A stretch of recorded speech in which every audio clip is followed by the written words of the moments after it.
तर नमस्कार मित्रांनो, आज आपल्या साईटवरती पूर्ण कॉलम भरून झाले होते जमीन लेवल. आणि जमीन लेवल कॉलम भरून झाल्यानंतर जे प्लेन बीम असतात, म्हणजे जमिनीवर जे टाकण्याचे जे बीम असतात, त्या बीमच्या आपल्या सध्या टाकायचं काम चालू आहे. आपण ते बीम टाकताना कशा प्रकारे टाकले पाहिजे आणि कशी काळजी घेतली पाहिजे ते एकदम आपल्याला मुद्दे सुद्धा आणि एकदम व्यवस्थित आपल्याला राहुल मिस्त्री सांगायचं. राहुल मिस्त्री नमस्कार. नमस्कार. तर राहुल मिस्त्री, आपल्या मित्रांना एकदम सोप्या भाषेत समजून सांगा की प्लेन बीम टाकताना आपण कशा प्रकारे काळजी घेतली पाहिजे.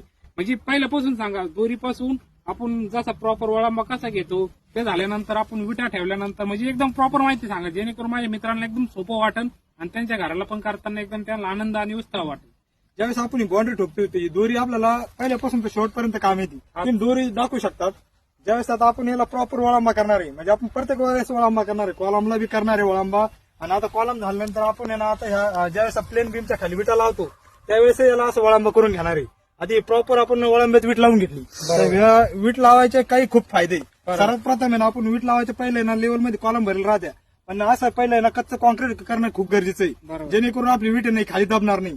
त्याच्यानंतर आपल्याला अशी विटा लावणं खूप गरजेचं आहे. विटाचे इतकं खूप काही फायदे आहे. ज्यावेळेस आपण वीट लावतो तर त्यावेळेस आपण त्याच्यावर बीम ठेवणार आहे. बीम ठेवला म्हणजे त्याला आहे ना माती वगैरे काही लागणार नाही. तर सर्वात मोठा जो गजाचा दुश्मन असेल ती माती जर नाही लागली गजाला तर त्याची लाईफ वाढणार आहे. लाईफ वाढली म्हणजे आपल्या बंगल्याची लाईफ वाढणार आहे. बरोबर. आणि सर्वात प्रथम चौकोनीनं आपल्याला 25 mm भरा येणार आहे. म्हणजे आपण तशी स्क्वायरिंग लावून दाखवू शकता तिकडं का ते कशा प्रकारे वीट लावली होती आणि कशा स्क्वायरिंग ठेवलंय तिथं. तर ज्या पद्धतीने त्याने तसं ठेवलंय ना, हा तर बघितलं असेल तुम्ही मित्रांनो कशा प्रकारे केलं. हा राहुल मित्र सांगा. तर तशी स्क्वायरिंग लावून मग आपण कॉन्क्रीट भरणार. आणि साईड ज्यावेळेस आपण वीट लावतो खालून दोरीत राहते, म्हणजे खालचा बीम याने एकदम प्रॉपर दोरी देतो, वरून आपण दोरी करतो म्हणजे बीम एकदम दोरी देतो, एकदम सरळ येतो, म्हणजे बांधकाम एकदम काचेसारखं वाटतं. बीम आणि बांधकाम लेवल राहते. तर सगळ्यात महत्वाचं राहुल मिस्त्रींनी ज्या पद्धतीने सांगितलं हा विटा लावण्याचा फायदा. आणि फायदा सगळ्यात महत्वाचा म्हणजे काय असतं माहिती मित्रांनो, ज्यावेळेस आपण खाली वीट लावित नाही ना तर आपल्याला अंदाज येत नाही 9 इंच आहे का 9.5 इंच आहे का 10 इंच.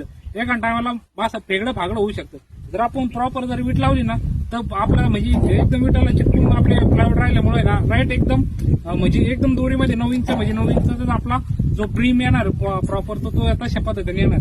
हा राहुल मिस्त्री काही सांगायचा असेल तर सांगता का? काही ह्या पद्धतीने भरा म्हणजे जेणेकरून आपले प्लेन बीम एकदम मजबूत होते, स्ट्रक्चर मजबूत होईल आणि टिकाऊ राहील. आपण ठीक आहे मित्रांनो, तर व्हिडिओ कसा वाटला नक्की कमेंट करायला विसरू नका मित्रांनो. आणि सगळ्यात महत्त्वाचं तुमच्या मित्राला शेअर पण करीत चला मित्रांनो. धन्यवाद मित्रांनो.